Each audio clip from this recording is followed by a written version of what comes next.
You're listening to Catholic Family Podcast. Episode 9.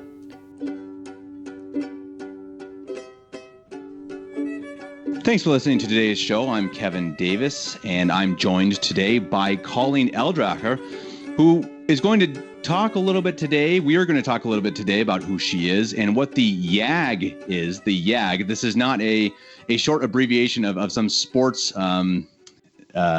term, but it is actually a youth or a young get-together group in Cincinnati, I believe. We'll get into this anyway. We're going to talk a little bit also about dating and how we think we can solve some of the issues with some of our international singles who might have some ideas that are, maybe they're a little bit mythical, and we'll hope to liven up the ideas and get people getting together and meeting each other and getting married and having babies, because that's what we need to do as Catholics. So, Colleen, thank you very much for joining the show. Thanks for having me. And so, Colleen, I have to be totally honest. You and I have never spoken before. I've only ever seen you on Twitter. We've had a few minor conversations on Twitter, so I don't really know much about you. I know you have a brother who's a priest, but please tell me a little bit about yourself and your family and your experience as a Catholic. All right. Well, I'm actually a third generation sedevacantist. I had a grandfather and a grandmother on opposite sides of the family who resisted the changes and everything back in the 60s and 70s. And then they brought my parents to it when they were in their mid-teens. And then my parents actually met at the original Y.A.Gs, which is short for Young Adult Get-Together, which they held at St. Gertrude the Great in Cincinnati in the 1980s.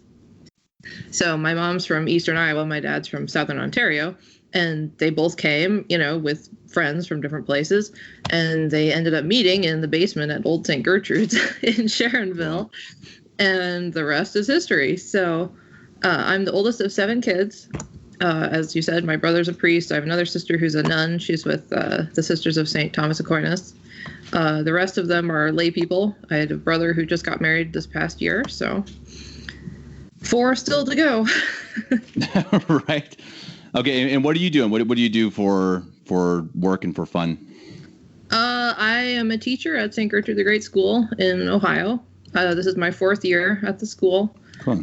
Before that, I lived in Michigan, and I taught at a college there. I taught remedial pre-algebra for adults.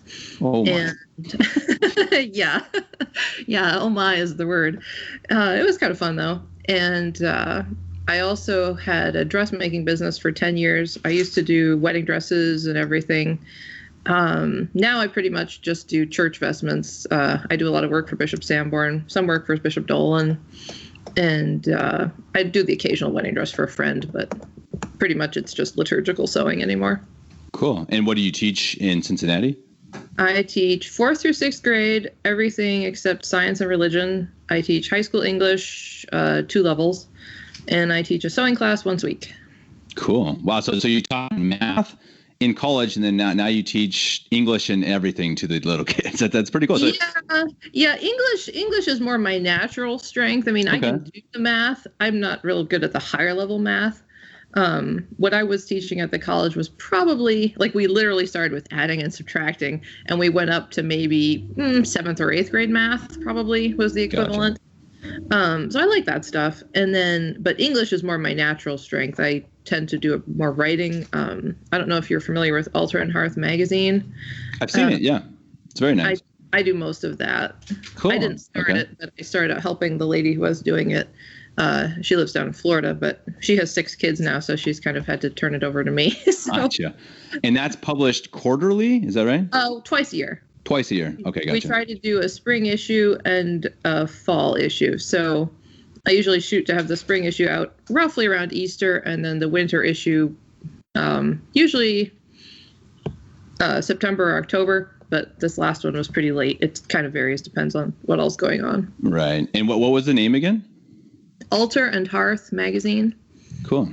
Yeah, it's all free. It's online. You don't have to pay for it. You can just go to the website, and it's a PDF. So you just click on the issue. You can download it, print it off, whatever you want, pretty much.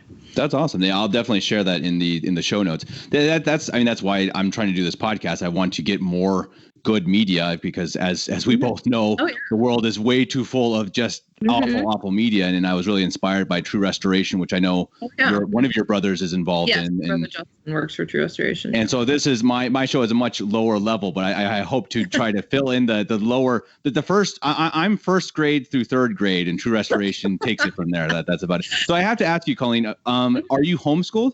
Were you homeschooled? I was homeschooled about half and half. So when we lived in Michigan, we went to Bishop Sanborn's school there, but then the school ended up closing because when the recession hit, it hit Michigan really hard in the early 2000s. And a lot of the families just had to move out of state for financial and economic reasons. I mean, they absolutely could not stay in Michigan. And so we lost over half the students practically overnight. Wow. And the building was just too big and everything. And it was old and it needed a lot of repairs. So we switched to homeschooling at that point. So I'm about half and half. Gotcha. And so were you already in high school by that point, or no? No, that was grade school. Let's see. I went to the school from second grade through sixth. So I was homeschooled for kindergarten and first grade because we lived in Canada at the time. Mm-hmm. And then seventh grade through 12th grade, I was homeschooled again. Gotcha. And so during the times right now in the U.S., do you have any inklings to go back to Canada? No. Yeah, right. For us, I think for the people who actually pay attention to what's going on, I think we'd see that Canada is actually at least led by, right now, I don't know if it's led by worse people, but up to a few weeks ago, it was led by worse people. But and I also have to ask your name. Are you from German ancestry or? Yes, 100% on my dad's side. Yeah, both my paternal grandparents came from Hanover in Germany. Okay, yeah. Mm-hmm. Definitely a German-sounding name, so I figured. Yes. Yeah.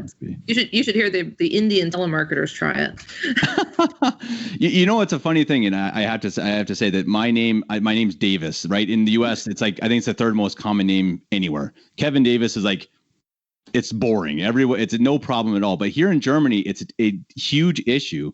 Because Germans don't understand how to say the long A, and they don't know how to say the V. So it's usually they usually say Kevin Davis. Oh. It's really a big issue. So people are always like, I'm like, Davis. V? Bus? So it's I never would have expected my name would be a problem, but it is. Huh. So your name would be much, much easier for them than mine. Absolutely. Good. So Colleen, tell me a little bit. So that's really interesting that your parents met at the Y.A.G. That's awesome. I knew that it was around back in the day, but I didn't know it went back all the way to the 80s. So if you could tell me a little bit about the history of it and where it is now, that would be awesome. Yeah. So it started, I'm not sure exactly what year. It was early 80s at some point. And it went for 6 to 10 years in the 80s. They had it annually like we do now. And so it was held at Old St. Gertrude's, which is in Sharonville, which is about 20 minutes away from their current location. And they would have it once a year in the summer. And I believe they would also have a winter Y.A.G. I'm not sure if they had it every year. And I think the winter Y.A.G. was usually smaller because, people were traveling or, the roads were bad or whatever. And so it would be a bit smaller, but they would at least try to have something in the summer and in the winter. But the main one was always in the summer. And the organizer, interestingly enough, actually went on to become a nun with the SSPB. She passed away a few years ago. But anyway, so they had it in Cincinnati, and the priests would give a couple of talks. It always started on Friday night with like mass and a dinner. And then Saturday, they would do some kind of activity. They would go canoeing. I know it was popular back then. Do some volleyball, whatever, at a park. They would always have a square dance on Saturday night. And then Sunday, they would have mass and maybe do a few more activities. And then everyone would go home. So it was just kind of a long weekend. And it was pretty, laid back and casual. But they had mass every day. There were opportunities to go to confession. And people would come from all over the U.S. and parts of Canada. I mean, my dad came from, Ontario, and there were other people I know who came from Nova Scotia, even, and, California and Texas and, all over the place. So anyway, eventually the Y.A.Gs kind of petered out. I think there were a variety of factors why. I think in part kind of the young adult group had kind of been married off. There was kind of an age gap. Also, there were some, parish politics and splits and everything going on. So, not everybody was coming. So anyway, they just kind of eventually fizzled out. So my parents were actually one of the first Y.A.G weddings to result from the old Y.A.Gs. They weren't the first. There were a couple other couples ahead of them, but they were only maybe the third or fourth wedding out of the group. And I remember even as a kid in the 90s going to Cincinnati for other Y.A.G weddings of people that my parents knew from the Y.A.G group. So we know all kinds of people around the United States as a result of the Y.A.Gs, because my parents met them at the Y.A.Gs. They've at least, sort of stayed in touch. Not so much with everybody, but, we still get Christmas cards from a lot of these people, that kind of thing. You'd hear from them once or twice a year, or, if somebody got married, you'd hear about their kids getting married or whatnot. And, in the early 2000s, they had a Y.A.G reunion I remember going to in Cincinnati. And that was a huge thing. They had it at a park, and all these couples came with, their 7 to 10 kids. Cool. And I remember it was just, tons and tons of people. There were probably 200 or 300 people there with, all these families with kids. But the thing was, no one had ever managed to get the Y.A.G going again. Everybody had been talking about it. My mom and Marlis Arlinghouse here from St. Gertrude's and Beverly Simpson, they had all gone to the Y.A.Gs in the day. And, these three moms were putting their heads together saying, we got to get the Y.A.G going again. We got to get the Y.A.G going again. And at the time I was, in high school or whatever, thinking, it would be nice to go to the Y.A.G once I grow up, and I'm looking for someone to marry. And so eventually, but the problem was they couldn't find anyone to run it. They were like, well, maybe so-and-so can run it. Oh, but she's married and has a bunch of little kids. So-and-so, maybe no. So anyway, finally, when I was in my mid-20s, they started talking about it again, and they wanted some of the girls in Cincinnati to do it. But they were, in their early 20s, and, they were kind of like, I don't want to, I'm only like, I'm still a little kid, kind of, I don't want to do this. Right. But at the time, I was teaching at a college. I'm like, I'm perfectly capable of bossing adults around. Nice. I'm bossy. So I'm like, I'll do it. What the heck? So the first year we planned it. Well, I actually still lived in Michigan. I worked with some of my friends in Cincinnati, and they helped me with some of the on-the-ground stuff. And we kind of planned it, and with Father Chicada's help and encouragement, of course. And so the first one, it was fairly small. We had about 50 people. And it was a little awkward, everyone was new and, how are we going to do this? And, this or that, maybe it didn't work out perfectly, but we at least got a start, and we had a mailing list. And so, everyone had contact information for everybody else. Just phone and email, we're like, we're not going to share the home addresses, but, at least if you have phone. Yeah, that may be a little too much. Right? Yeah. Well, phone and email, you can at least contact them. And the other thing we put on the contact list was, where's your home parish? So if you were traveling, you could be like, if I'm going to XYZ parish, maybe I'll meet so-and-so and so-and-so there, and we can get together with them. And it kind of, just helped give a general idea of where people lived.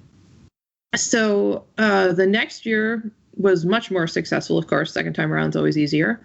And the group has continued to grow. I think the largest number we ever had was 73 people came. And I mean, we've had people from Europe, we've had people from Australia, we've had people from Canada, Mexico, Puerto Rico, Poland, France. We've had quite a variety. And we've also, of course, then started to have Y.A.G weddings.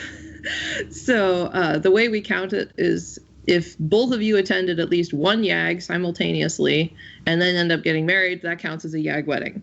So it's basically two people from the Y.A.G group. If they get married, we call that a Y.A.G wedding. So we've had 8 so far. We just had one a couple weeks ago here at St. Gertrude's. And wow. From how many years of doing it after the restart? 4 years. We've had 8 weddings.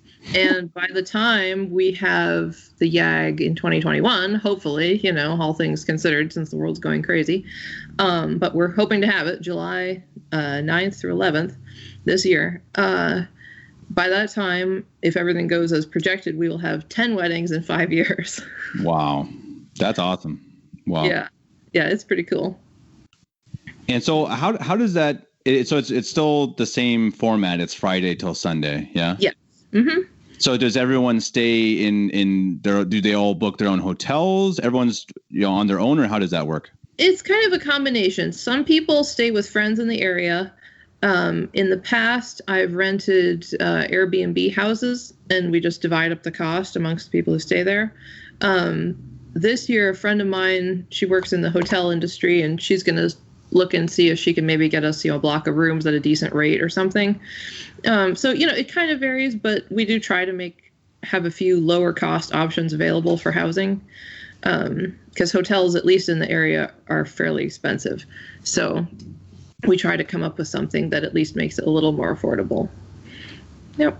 And so what are some of the issues you've run into with organizing that? Is it an issue with so many people? Because I've organized big events too, though not for so many days. And I guess it's always something that you don't expect, I guess, that comes up. For me, it's usually food prep is the biggest stress. Just because, I can cook, obviously, I'm from a big family, but feeding that many people for that long is sometimes a hassle. But last year was great. I had a lot of help. One guy volunteered. He did the Friday night food prep for me, and that was a huge help. And then another lady and her daughters did the Saturday morning, because the rest of it's fairly easy. But those two meals are probably the hardest to run. But everything else after that is pretty easy, because Saturday later in the day, it's kind of, I always tell people it's like a graduation party without any graduates. You're playing volleyball, you have, kind of graduation party type food, a lot of munchies, finger food kind of stuff. And that's easy enough. And then on Sunday we go bowling, and we get food at the bowling alley. So the bowling alley provides it all. So that's easy. Just hand them money. Gotcha. Yeah, right. Exactly. Cool. It's so interesting. So I guess for you too, here's an interesting question. Do you get any time to actually talk to people and meet people, or are you spending most of it, in the kitchen and cooking and organizing? Because I'm the same way. I usually don't have fun at these events because I have to do all the work. I have a little fun, at least. Once dinner's going, I will sit down and talk to people at the table. Saturday we usually have breakfast, and I get to sit with other people at breakfast and talk with them, and then usually the bishop or one of the priests gives a talk Saturday morning, and then we go out and play volleyball. So I pretty much turn on the crockpots and then I go play volleyball for a few hours. And then the square dance in the evening, get to dance, and I usually have to spend a bit of time explaining the square dances. But if my brother's there, he will sometimes help with that, and just, if you have other people who know what they're doing. So do you have a live band, or is it just that's DJ material? We've considered that, but honestly, it would probably be wasted on the group. Yeah, right. These are people who only go square dancing maybe once or twice a year for the most part. And so what we have instead is, my mom found this a few years ago. It's a CD of square dances, but the calls are recorded right in with the music. So you can play the same song over and over, and it has the same calls in the same order. It's always the same. And so it helps them to learn it. And so every year as we've done it, the group that actually knows how to do it gets larger and larger. And so then they can help the newbies. And then eventually everyone gets better at it. This year we actually did quite well with the square dancing. I was very impressed with it, because last year, oh my goodness, there's actually a video on the Y.A.G website. It's yagincincy.org.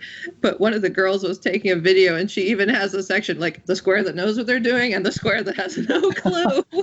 It's just as much fun, though, like, right? Milling around like they're hopelessly lost.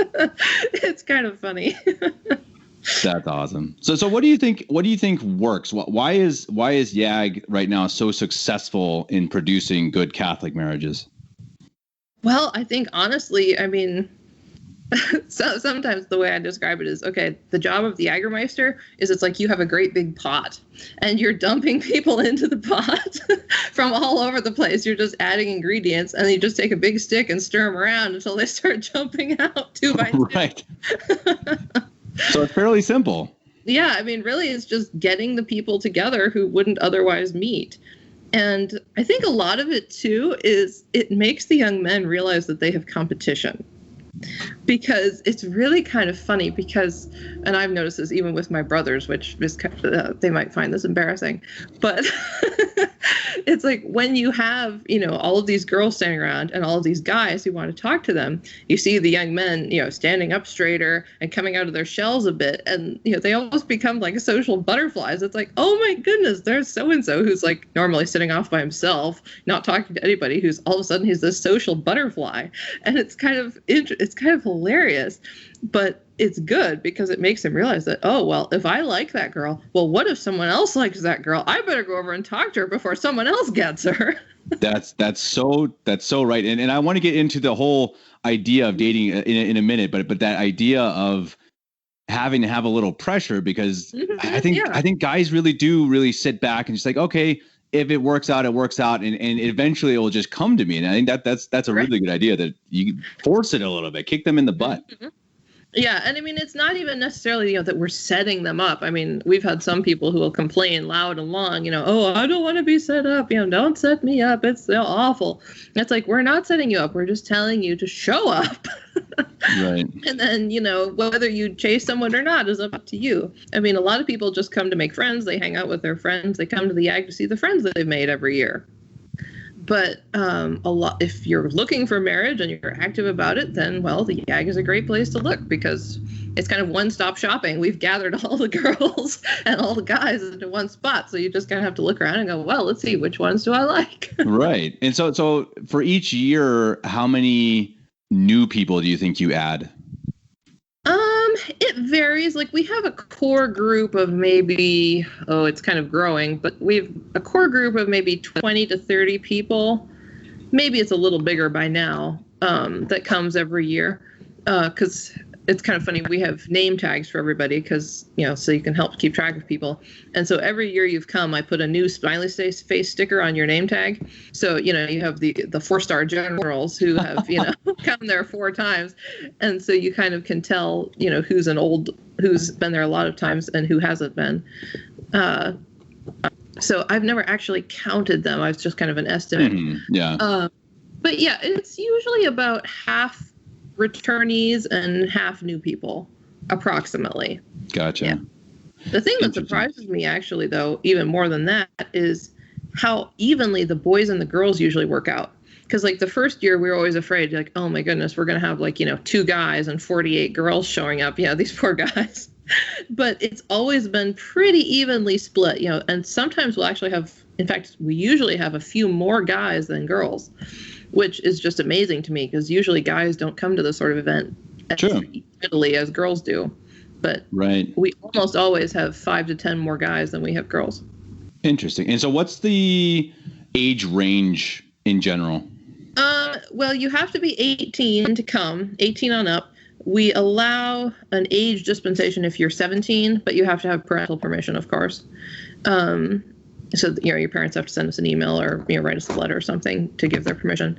And really, there's no upper age limit. I mean, if you're single and you're traditional Catholic, we want you to come. Generally speaking, though, most of the people are between 18 and 35. I would like more 30-year-olds and 40-year-olds to come, quite honestly, because I would say the bulk of the people we get are probably 18 to about 26. Mm-hmm. But it would be really nice if the people in their later 20s and 30s would show up, because then we'd have a nice age range, and the people who are older would have a little bit more of a time, because really the older ones are the ones who are most ready to get married. Right.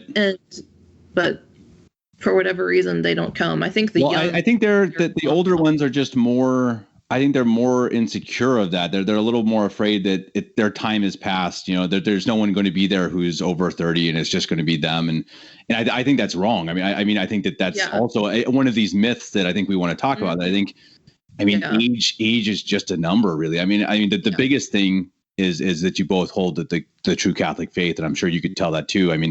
If you have that, really the rest of the stuff, as long as the man can support the woman, and you have a good, monetary situation and health, the Catholic faith's the one big thing. Mm-hmm. Honestly, the rest, it doesn't really matter. Well, and the thing is too, if all of the 30-year-olds would actually come, then it wouldn't be that, I'm the only 30-year-old and everyone else is 18. Exactly. You would actually have a group of people to choose from who were your age. But I don't know, it's a little slimmer pickings in that area. But just last year we had a couple. They're still just dating, so it's still tentative. But they're both in their 30s, and they met the Y.A.G last year, and cool. Seems to be going well for them. I really hope it works out. So. Yeah, that's awesome. I think that's what I would hope that anyone listening to this from Europe, from the US, I think it's a good way, and it doesn't have to be the Y.A.G, but it's a good way to go and meet people. But I think, again, we're going to talk about that the thing you have to do is go and do it. You have to go and out and meet people and try and fail even sometimes. Yeah. But well, and especially too, if you're coming from another country, like say you're coming from Europe or Australia, where the pickings are kind of slim, and if you want to meet a lot of people at once and really get the most out of your trip, meet the most people in one spot, you really need to be coming to something big like this, because it increases your chances exponentially. Exactly. Right. I mean, and in America just has infinitely more Catholics. I mean, I can say that, and then coming to Germany here, that I do know quite a few good single Catholic men and women, but that they always have issues with, there's not, like you said, there's not that many people to pick from. So it's like, okay, what are their options? Do they date someone outside the faith, or do they go to another country? And they're both not easy options, but I think we would both say the better option, of course, would be to, hey, go give the Y.A.G a chance. Yeah, go to another country and find a Catholic. Yeah, it's definitely a better option. Mm-hmm. And I think too, it's better than, I mean, to be honest, my first glimpse of my wife in Germany was on the internet. So that's technically how it started. So if it wasn't for the internet, I wouldn't have met her. But of course, after that, it was meeting her in person and whatnot. But it's still better, I think, to be able to go in the first time to meet someone in person, because then it's the reality rather than the hiding behind a keyboard. Right. Well, and in person too, you can figure things out so much more quickly than online. I mean, you could spend a couple of months, emailing someone and even talking on the phone with them, but until you meet them in person, you don't really know is this going to work or is it not. Totally. And if you met someone in person, you can kind of know right away, okay, well, that one, and that one aren't going to work, but maybe this one or this one might work. It's a lot faster process. So I guess for people who are doing stuff online, I mean, I've tried it online myself, and I mean, it's never worked out yet. I mean, I've dated, I think 6 or 7 guys by this point, and several of them met online. Yeah. But it's just, I would say from that experience that the sooner you can meet in person, the better. Like, try to meet up in person within 2 or 3 weeks of first initiating that online contact, because if you go a couple months, you're building a picture in your head that could be very different from how the person is in reality. And it makes things kind of awkward. I mean, hopefully you can still keep a good friend, if you were getting along all right. But it's hard, to meet someone in person and be like, oh, yeah, this isn't going to work. Right. Yeah, that's exactly right. But it's also, I mean, the church, correct me if I'm wrong, but I think the church teaches that it's better to have many different options at the same time. You're not supposed to date, quote unquote, going steady for a long period of time. It's pretty much you search, you try to find the right person, you pick the right person, you get engaged to the right person, you marry the right person. And it's not supposed to be, you kind of date someone for a year and it didn't work out. You date another person for a year. Because I think that's where you get into a lot of trouble.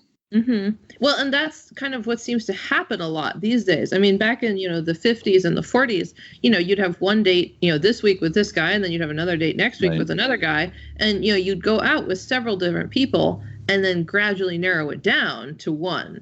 But with today, with the internet and with people being so scattered, I think in a way people almost waste a lot of time that way, because, you only are able to meet 1 or 2 people at a time, and, you may be talking with them, but you're kind of almost going with them exclusively from the start, just because things are so limited. Right. And it takes a lot longer, I think, to find someone that way. Yeah. But at the same time, you don't really have much other options. Well, and as you said earlier in the show, it's a really important thing for guys, especially, to have that competition and to know, hey, I can't just sit on my laurels and let something happen. I have to go, and if this is the girl I want to marry and be with, and I have to make sure that I make it happen. I think if it's just one-on-one, if you're online, I can speak for myself with this. I had a long distance relationship for over a year, and part of it was because I was just like, oh yeah, we're dating, it'll work, it'll be fine. And unfortunately, thank God it did work, but it was a really bad idea. And so I think somehow if there's some way to get this a little bit of an idea of back to this old fashioned, trying to get more people that you can at least talk to. But as you say, it is very difficult. I mean, there's not much we can do about that, unfortunately. Yeah. But hey, go to the Y.A.G and you have the chance to go and meet 35 women, and boom, Bob's your uncle. It improves things. It improves your odds significantly. Yeah. And if you go to the Y.A.G website, you can see pictures from past Y.A.Gs. So I always put up like a Y.A.G recap every year, and we try to put a bunch of pictures, so you can kind of see, what it's like, what kind of people come there. And we always generally do a post too. If we have a Y.A.G wedding, we post a couple pictures from the wedding, so you can see, kind of like a social page a little bit. But yeah, you can find all that at the website. And what was the website again? It's just yagincincy.org. So YAGINCINCY.org. And they have a way on there to contact you with questions as well? Yes, there's a contact page, and we need to get registration open actually for this year. I need to talk to my brother about it. He helps me with the stuff I can't figure out. Got it. But yeah, we have the dates. It's July 9th through 11th, 2021, and we'll have registration open soon. Okay. Yeah. And obviously all depending on what happens with the situation now with COVID and whatnot. Yeah. Well, we had it last year in spite of COVID, and everyone had a wonderful time because it was the only normal event they'd been able to go to all year. Totally. We did too. We had our music fest here outside of Germany, oh, right. outside of Munich. And it was the same. Everyone was just like, this is the greatest thing we've ever experienced. And it was just simply because it was the only thing for a year. And that's rough. Yeah. I think we need to keep that normalcy as much as we possibly can. Mm-hmm. Yeah. Yeah. Same here. And so is that something, how is the culture there at the Y.A.G? Then if you have people come from all over the States and from Canada and Australia and Germany, is that something that, is there a nice mix of cultures or is it, how does that go? Quite honestly, because usually we know maybe 5 or 6 internationals every year. Okay. Obviously this year, the closest we got to an international was one guy from Puerto Rico, because everyone else couldn't come because of the travel bans. It was awful. A lot of people had to cancel their plans. We were going to have, 2 or 3 Australians who were going to come, and they all had to cancel their plans. They were really upset. So, and it was a shame because it would have been fun.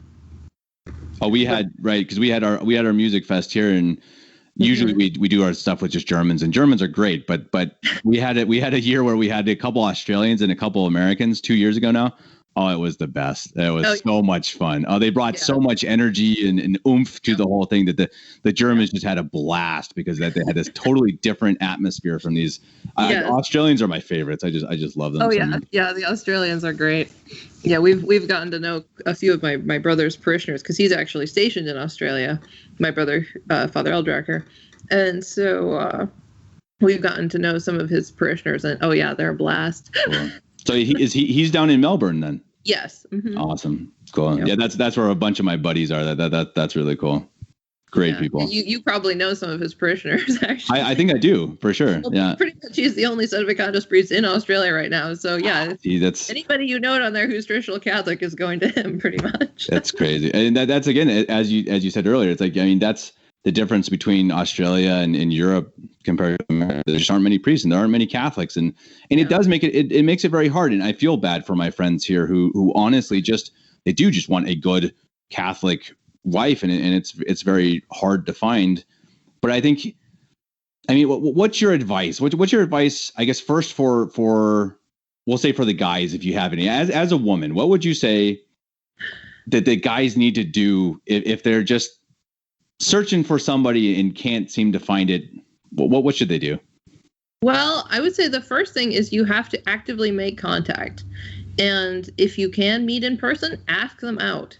Even if you're not necessarily 100% sure, just ask them out and go out with them a couple of times. Obviously, if she says yes, I always encourage the girls to say yes, unless a guy's like a complete jerk, unless you're going to be worried for your physical safety. If you're going out with this guy, say yes and go out with him at least once, because the thing is, you really don't know someone that well until you go out with them one-on-one. It's just a subtle difference. And this could be someone you've, known all your life that you see every week at church. And, you may say hi to them in the vestibule or something, but until you actually go out with them one-on-one, looking at them as, would this work as someone for me to marry? It's different. You know someone much differently, and you can get to know them much better, much faster one-on-one than you do in a group setting. Now, the complaint I get to that is that, okay, now what if you go out and it's fine, but eventually it just doesn't work? Doesn't that ruin the relationship? Not necessarily. I've had a couple where it made things awkward, but I would say the majority, like I would say, let's see, I've probably, seriously talked to 6 or 7 guys, maybe, a few more just talking a line where we never met in person.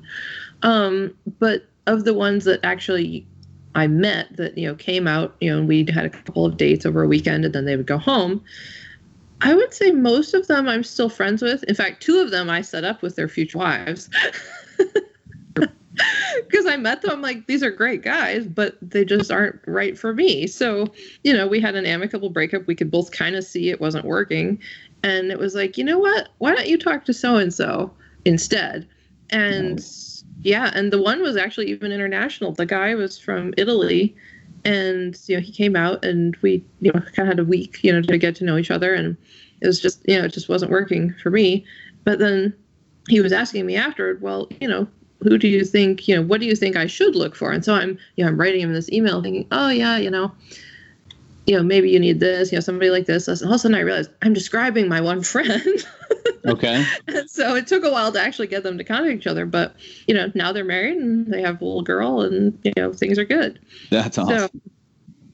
So it's just a lot of times if it doesn't work out with that person, there may be someone that they know, or you may know someone that may work for them. And I try to go into it with the mentality of, well, if this doesn't work out, we're still going to be friends, and I'm going to keep an eye out for a girl for you, and you keep an eye out for guys for me, and let's make this mutually beneficial, kind of expand our circle and see if there's anything there. Well, and I tell these guys, it's like, what do you benefit from the simple friendship you have now? What's the gain now? Obviously, it's nice to have friends. Of course, it's nice to have. I like having girls who are my friends, but they're not deep. Of course, especially now that I'm married. But even before I was married, I didn't have deep friendships with girls. It just wasn't how it worked. I think it's not how it's meant to work. Right. And so it's like, what's your risk? You're risking your very basic friendship for perhaps the possibility of marriage. Why not risk that? To me, it's totally worth it. Well, and the other thing too that I've found is you get better at dating. The more people you date, you get more practice. You get more comfortable talking to members of the opposite sex. Because, gee whiz, I think just about everybody on their first date is practically paralyzed with stage fright. You're nervous. You're freaking out. You're overthinking everything.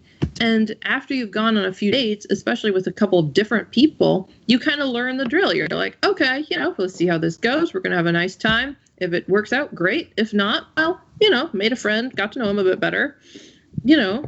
Now I know. And it also helps you to refine the qualities that you're looking for in a spouse. You may have thought, XYZ was, really important to me. But then after meeting someone who seems to fit that bill, you can be like, oh, well, actually, no, that's not really that important. Such and such other quality is way more important. And, just meeting people with different qualities, different personalities, it helps you narrow down your search. And see, I think that viewpoint, which I totally agree with, is exactly the opposite of what, I don't want to say society, but what many people think is that many people think that the more times it doesn't work out and the more times I'm told no, the less confidence I will have. I'm going to lose confidence every time it happens. And I think you're right. I think that's not how it should work. It should be, hey, look, we tried and we weren't meant to be together. That's okay. I think you're totally right. And that's totally a myth that people just make up to keep themselves away from it. And I think it's sad. Yeah. And obviously sometimes, people do get burned. They have a very difficult breakup or whatever, and it's hard for them to get back into the dating game. But you know what? You get over it. It may take you a few months, it may have been painful. It was embarrassing, but you'll get over it and, go out, meet some new friends, try some different people. And the other thing too, is I think you tend to get hurt when you get too emotionally invested too fast. And especially if, the person's good looking or charismatic or whatever, you kind of, fall in love with them. And, your emotions become involved more than they should be. Like, because I know I have trouble with that myself. So it's like, just to just stay objective and, be friends and just kind of see how it goes and kind of keep an open mind is better than being, swept off your feet right from the start and thinking, oh, we've had our first date. I'm going to marry this guy or I'm going to marry this girl. It's like, that's not usually how it happens. And a lot of people too think, I'm not even going to ask this girl out unless I'm convinced that she is the one for me and I'm going to marry her and we're going to live happily ever and have ever after and have 16 children. It's like, no. I mean, it occasionally happens, but it usually does not happen that you marry the very first person you ever dated. You may have to date 3 to 10 to 15 people before you find the right one. And there's nothing wrong with that. There's no stigma in having dated a lot of people. Right. I mean, as you're behaving yourself, and if you're a traditional Catholic, there should be no stigma because you shouldn't be doing anything to be ashamed of. In the modern world, that's kind of a whole different kettle of fish. But for traditional Catholics who are living chaste lives, it shouldn't be an issue. And you make such a good point with emotions. And again, I like you said with you too, I was there too. I totally fell into emotions many times. And it was just, love. And it ended in heartbreak. But look what the church teaches us. Does the church ever teach us to be run by our emotions? Never, ever. We are to overcome our emotions. We are to use our will. And it's exactly as you say, use your will, use your common sense and just go in and say, hey, look, okay, first of all, what do I want in a marriage? And you want, someone else to be Catholic. You want to basically get along and see eye to eye on very important things and see basic attraction. But it's totally not this heart throbbing, passionate love that Disney and these other, the media tells you that it is. And people are so, and I think women especially, but men too, again, speaking for myself, fall into that trap of I have to feel perfect about it. And it's so wrong.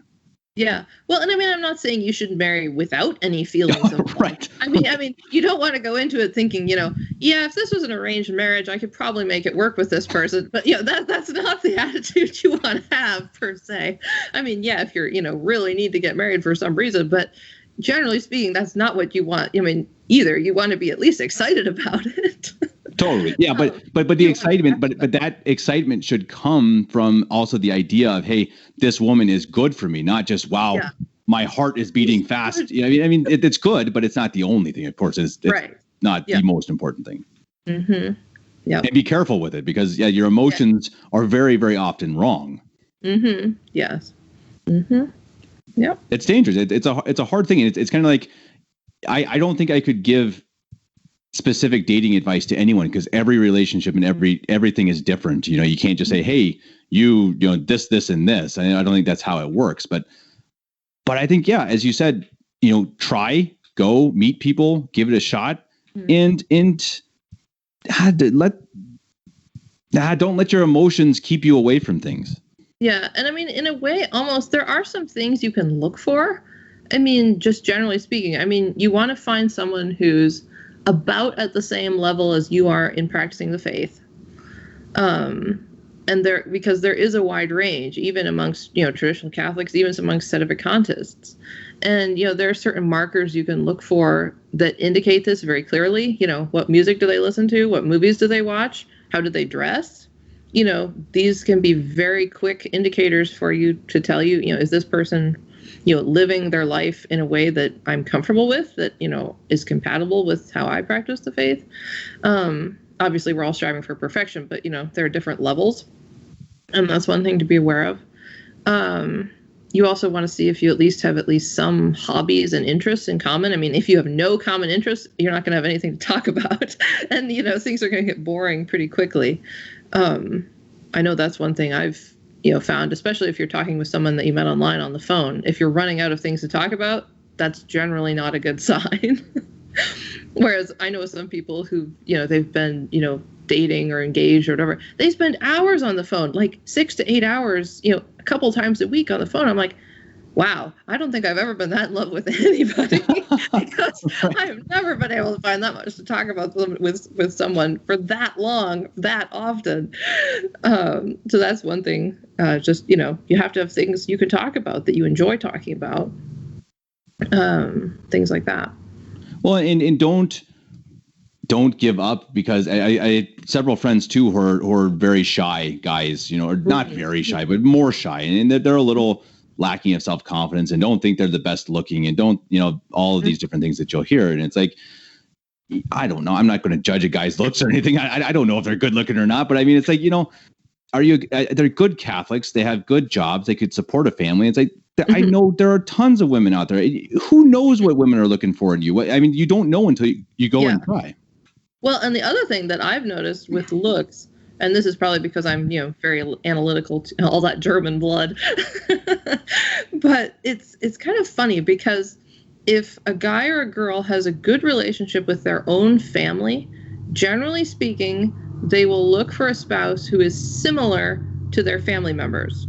So I don't know. I first started noticing this a couple of years ago. I was at a wedding of a friend of mine, and I was watching them dance, their first dance at the wedding. I'm going, wow, this is really funny. The bride is almost like a younger version of the groom's mother, and the groom is almost like a younger version of the bride's father. It was almost uncanny how much the resemblance was there. And like even in their person, to some extent in their, personality and temperament and, things they were interested in. I was like, wow, that's really interesting. And I've seen it also happen just in terms of, like, there's one family I know where the husband is very tall and the wife is very short and all of their daughters are very short. Well, when their one daughter got married, she married a great big tall guy like her dad, because that's what she's used to. That's what she finds attractive. And I know even for myself, I mean, I have tall, slim to average brothers. And so for me, I'm like, I generally have a preference for taller guys. I've tried dating shorter guys, but it just hasn't worked out. I try to be objective, but it doesn't always, it hasn't worked out. And I think too, for guys, if it depends too, like what are their mom and sisters like? If their mom and sisters are, twig thin and, super stylish, they're not going to go after someone who's heavier set and more casual. It's just, it's not what they're used to seeing as, normal or ideal. And it's just interesting. I mean, obviously there are exceptions, but it's just something I've noticed.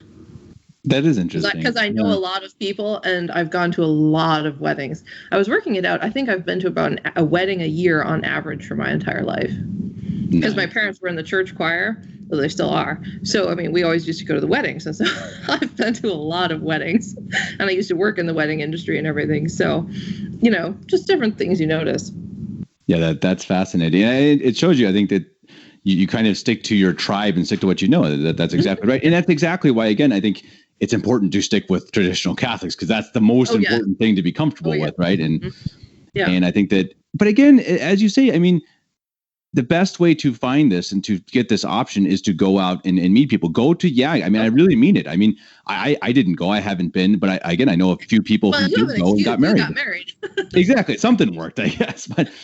But yeah, go meet people. And I think don't be afraid of being labeled as single or searching even, because I think that's also something that people get this. They feel like it's like a stigma. They think it's like, oh, this is a terrible thing. It's like, why is it terrible? You're an eligible man or woman and you want to find someone to have a family with. That's a natural Catholic inclination. It's okay. Yeah. Well, and not to mention that, I mean, in normal times, 60 to 70% of the population is going to get married anyway. I mean, that's, kind of the normal state of human beings is to marry. I mean, yes, some go to the seminary, some go to the priesthood, some go to the convent. But, and, in older days, when there were congregations of monks, some people would go to the brotherhood. But most people are going to get married. And so I think, too, a lot of it, goes back to just being active about it, proactive rather than just passive. I mean, priests don't become priests by sitting at home. They become priests by going to the seminary. And if you have a vocation to, become a nun, you have to go to the convent and try it out. And so for, if you're single and you think your vocation is marriage, then you need to start trying to talk to people and finding someone to marry. And it's going to take practice, and there shouldn't be any shame or stigma to it. And I mean, honestly, the most help you can get from other people, I think, the better. I mean, some people really have, this thing against, being set up or, I don't want to be told about, so-and-so or so-and-so. But it's like, especially if you don't know a lot of people, well, maybe someone who you know does. And it's actually kind of funny. I wrote an article about this in Altar and Hearth. It's in issue 8 if you want to look it up. It's called Setting Up Your Friends, or How to Set Up Your Friends, something like that.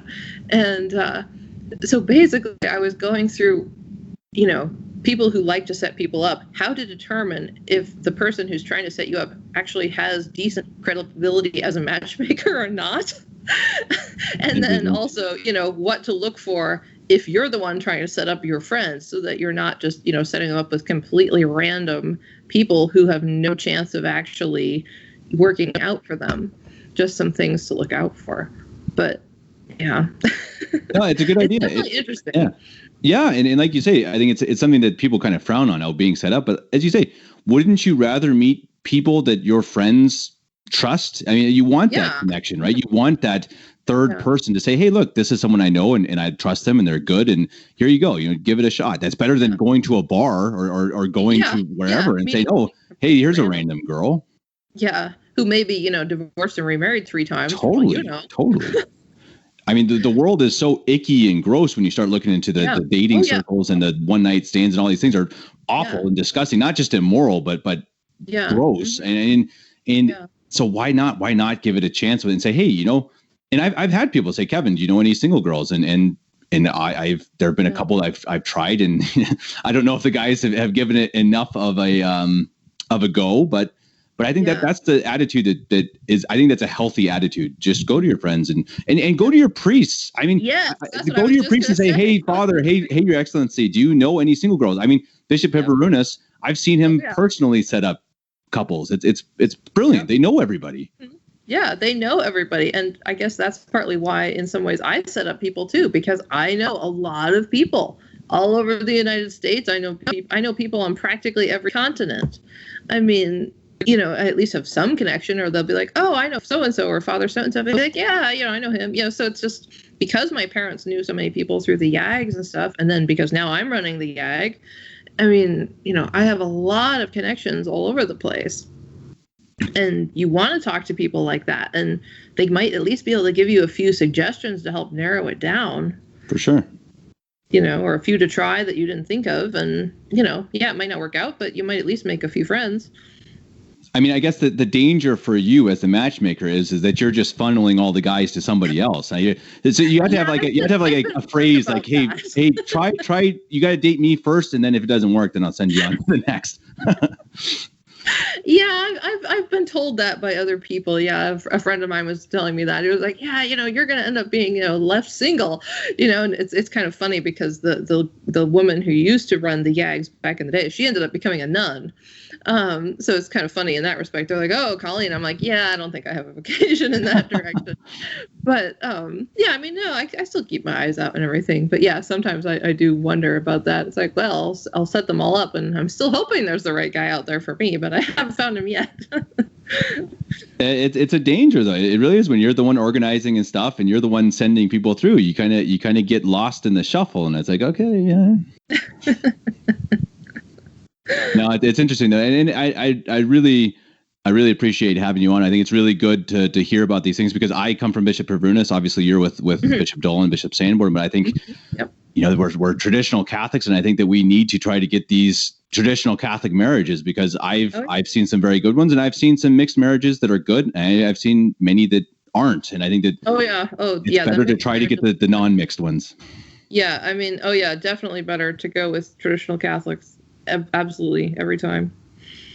And if you can go to Y.A.G, do so. Can you give me that link one more time? Yeah, it's yagincincy.org. Got it. Yeah. And then I guess anyone who has any questions can contact you through that link. I know you're also on Twitter. That's how I know you. I'm sure you can follow Colleen on Twitter. She's all over Twitter. She's the modesty police on Twitter. It's fantastic. I absolutely love it.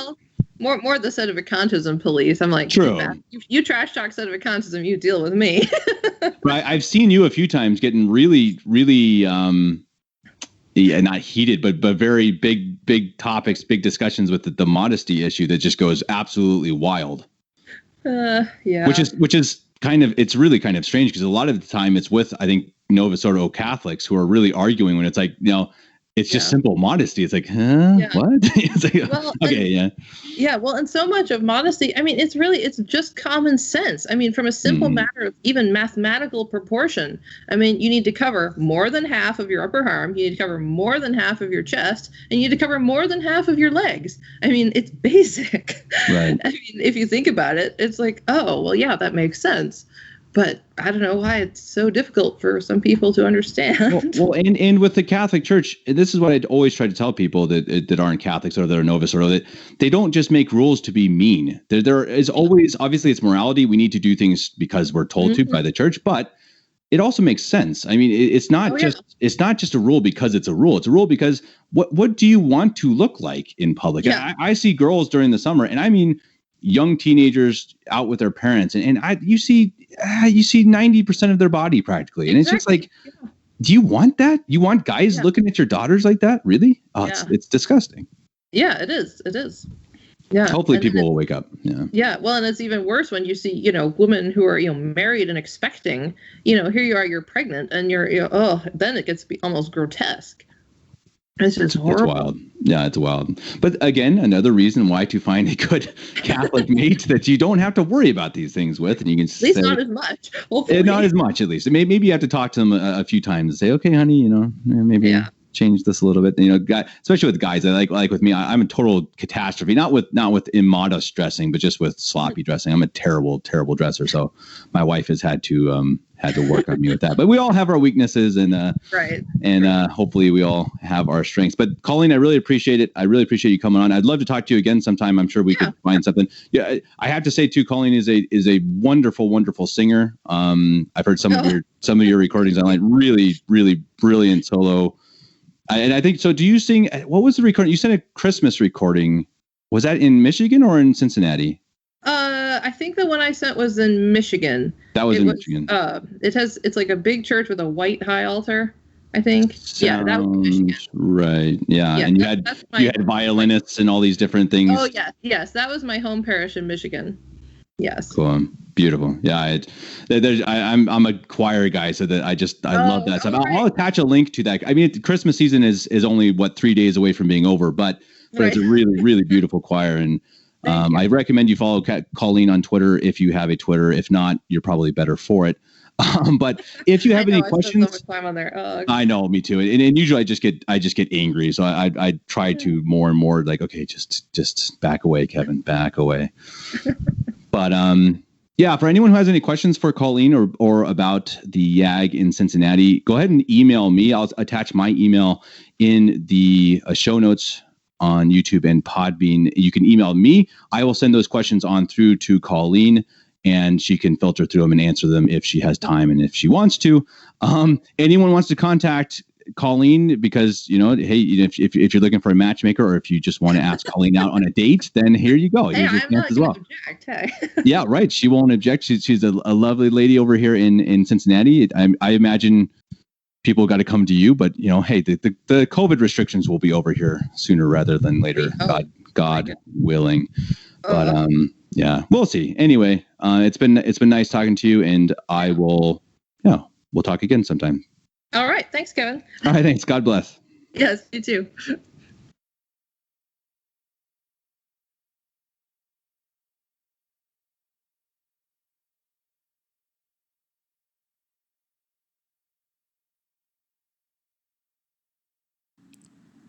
Salve Regina, Mater misericordiae,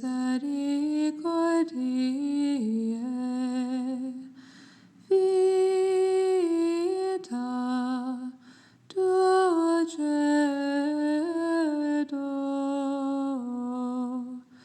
et spes nostra salve, a te clamamus, exules, Filii Eve, a te suspiramus, gementes et flentes, in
Ego Maria